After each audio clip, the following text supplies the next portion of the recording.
Hi, this is Joy, and, This is Bear. and me and Qiang are going to introduce you the power and influence of social media.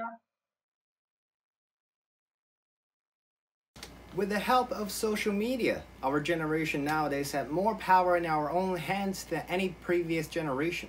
Social media gives power and voice to individuals. Although the words can sometimes be restricted to 280 characters, however, the impact and influence are still tremendous.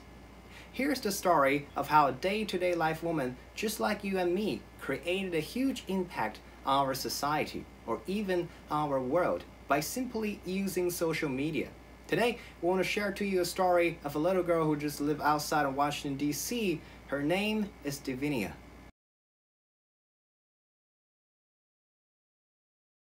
Just like a lot of us, Divinia has a heart that cares about people who struggle for education. So she decided to reach out to all her friends on Facebook and asking them to donate their pennies so that she could fund girls' education across the ocean. Thus far, she has collected 2.5 million pennies and has sent over 500 girls to school in 10 countries. Let's take a look from Now and This. Why pennies? People are skeptical about donating, and at the same time they don't value pennies, and it is sad to say, but that's how girls are viewed worldwide.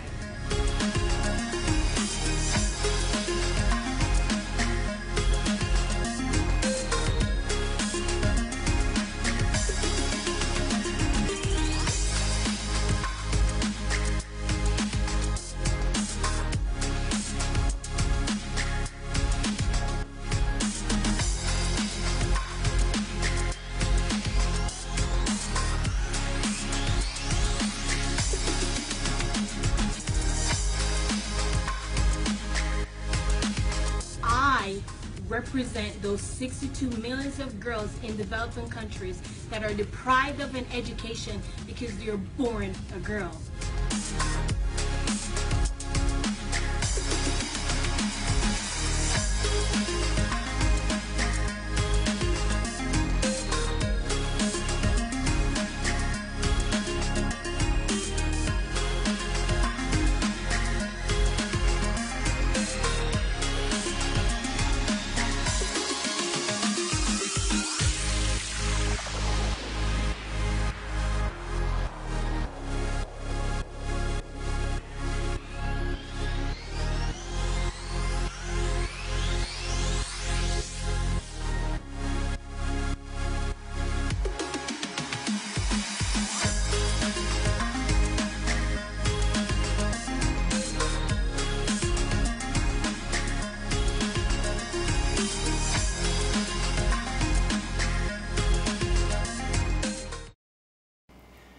Divinia is only one of the global citizens that are active on social media.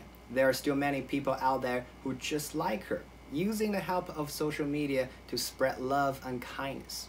Remember this little boy? This is him now. Feel old yet?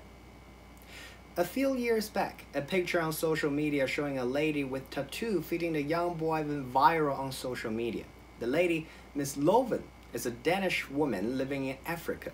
The boy, now called Hope, was abandoned by his family because they thought he was a witch and was found in the street by her. And here is her story.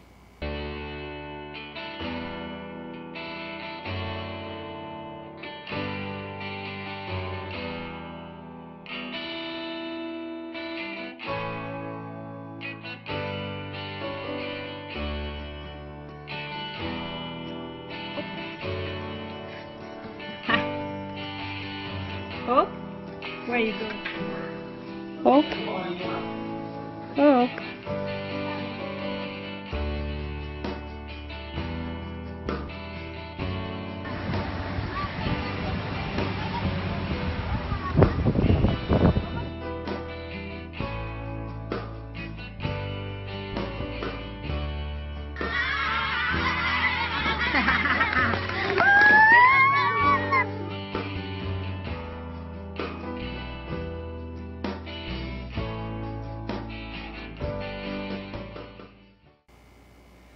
the help of social media, more and more people got encouraged. And it's also because of social media, Ms. Loven were able to share a series of photographs, constantly inspiring more and more people across the globe.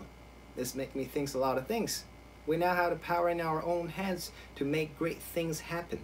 And yet, we're still too focusing on posting our pretty dress and delicate food. Here's a reminder for all of us. Next time when we go on social media, remember there are people out there who are just using the same tool as we're using right now to change our world and make it a better place. And we can be one of them. Okay, after Chiang has introduced you about the Binya story, I'm going to present you with Sichuan's earthquake happened in 2008. It happened in May 12, 2008. The earthquake measuring magnitude 7.9 struck Sichuan province in China. Before the government officially announced the earthquake, information and message have quickly spread out as it was happening. Victims recorded every single details of the event and sharing pictures and videos about how the buildings were shaking and how the streets were damaged during the quake. They uploaded all the information with their popular social media called QQ. It was one of the most popular and most useful social media back then in China. And due to the social connection, this news has quickly went viral on the internet. Even BBC got the first-hand information from Twitter right before U.S. Geological Survey had announced the quake.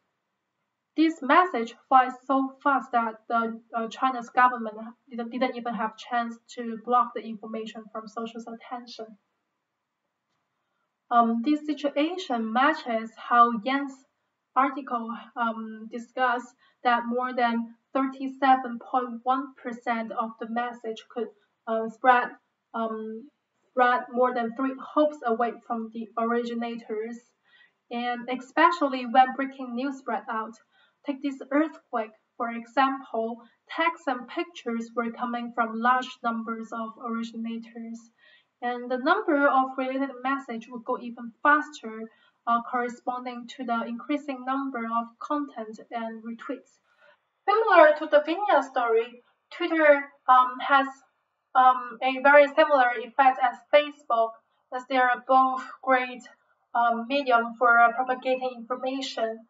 To relate to this week's reading, Twitter can affect far more than the victims and individuals involved in the situation. People from all over the world immediately got the information and to learn about the disaster and victims' needs from online communication. The local had collected numerous monetary donations and various forms of aid from across the globe within 10 days. And many of the monies are coming from sources outside of the country. Different from Facebook, Twitter's post not only affects the follower, message propagates relatively further away in this situation, than it was affecting each others and each individuals caring about the earthquake. As this week's reading suggested, the network of active Twitter users comprise a large connected community. Everyone is connected to one another in at least six steps or even fewer. And it has connected us to one another in a very impactful way.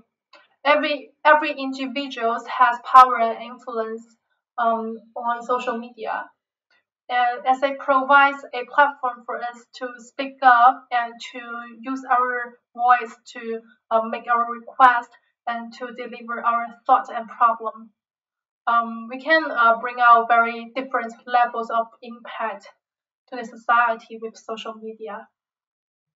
Social media have the power to gather a bunch of people wearing alien suit to raid Area 51, entertaining the participant and the rest of the world. But after all, that's only a joke.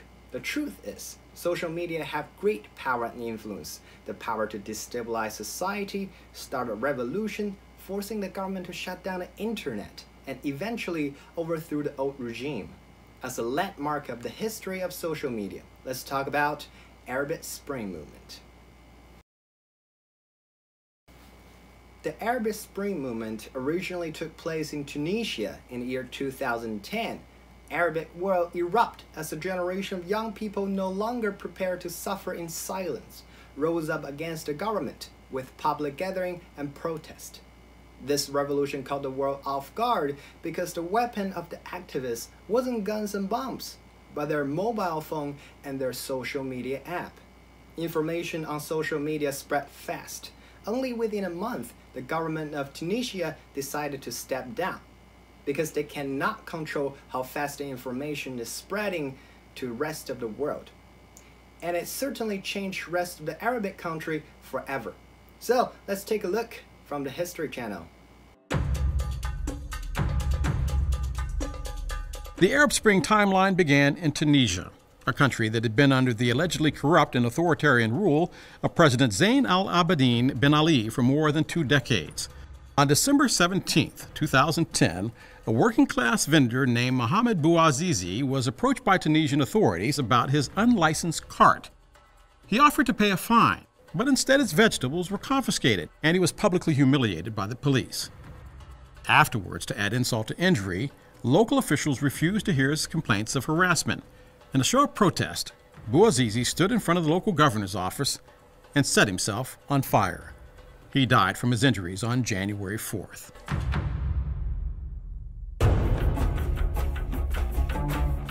Bouazizi became a martyr who inspired others who were suffering from unemployment at the hands of a corrupt government. His death sparked a Tunisian revolution in which protesters armed themselves not only with signs, but with cell phones, allowing the protest to spread at social media speed. On January 11th, a week after Bouazizi's death, Tunisia's government fell apart, and the disgraced president Ben Ali fled the country.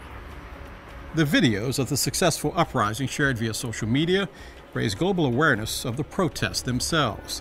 State-run news organizations were barely able to keep up.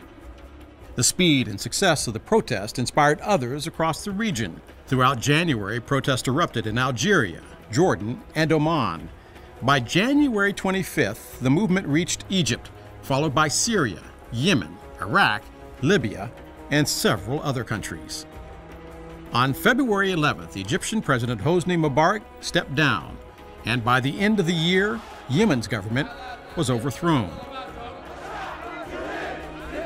as was Libya's, ending the dictatorship and the life of their leader, Muammar Gaddafi, who was captured and killed by Libyan rebel militia.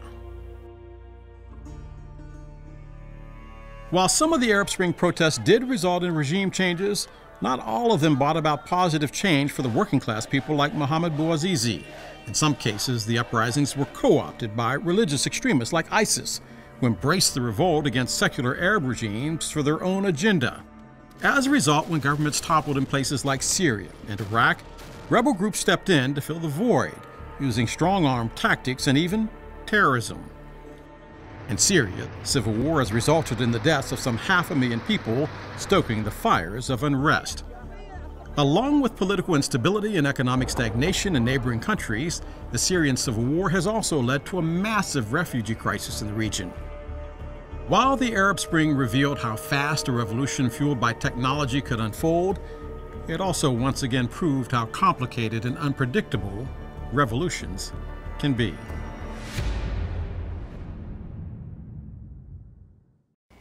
This movement started with social media, broadcast to the world with social media. When the government forcefully shut down the cell phone services, protesters are still using social media to keep communicating, just with the tool in our own hands and our pocket. We, the people nowadays, have more power than any previous generation could ever be imagined. Social media give people a voice, give them power to spread awareness across the world without a boundary of time. Marshall McLuhan's once talked about the idea of global village, and social media certainly play a very big role in making our world connected and closer. Now let's switch the topic to QAnon. First, I'm going to introduce you what is QAnon. QAnon is a set of false internet conspiracy theory. It is a far right-wing, loosely organized, loosely organized network and communities of believers who embrace a range of unsubstantiated belief. QAnon is rooted in the idea that an elite group of individuals has been ruling the world, from Hollywood elite to senior Democratic political figures.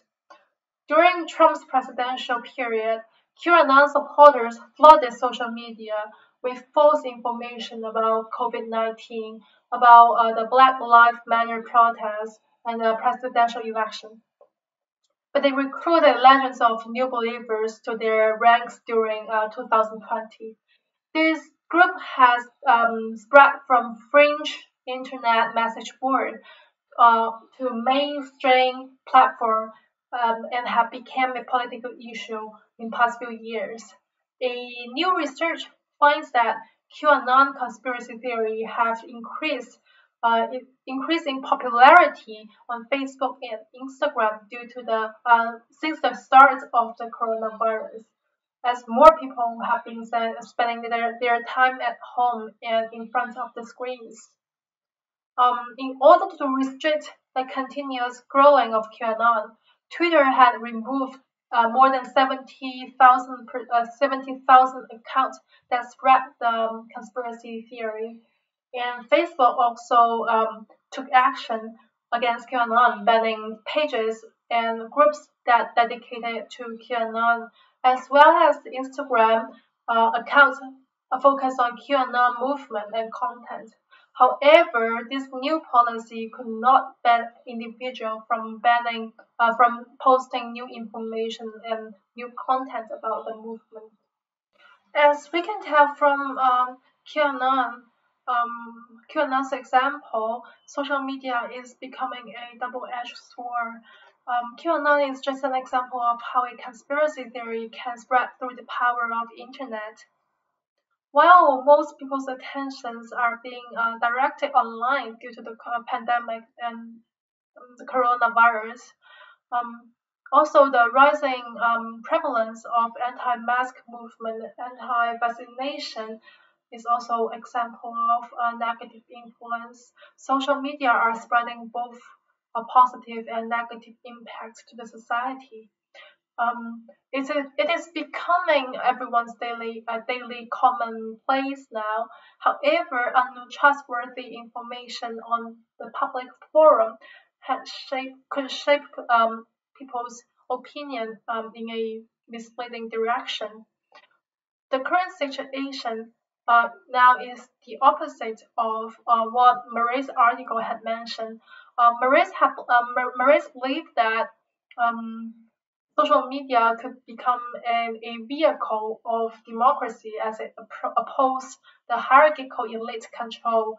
However, from the current situation, we can tell that social media is also sometimes manipulating individuals for political and economic reasons, and it is becoming a rising threat to democracy and individuals' minds sometimes. So, how do you like today's topic? Leave a comment down below, and I'll see you all Monday.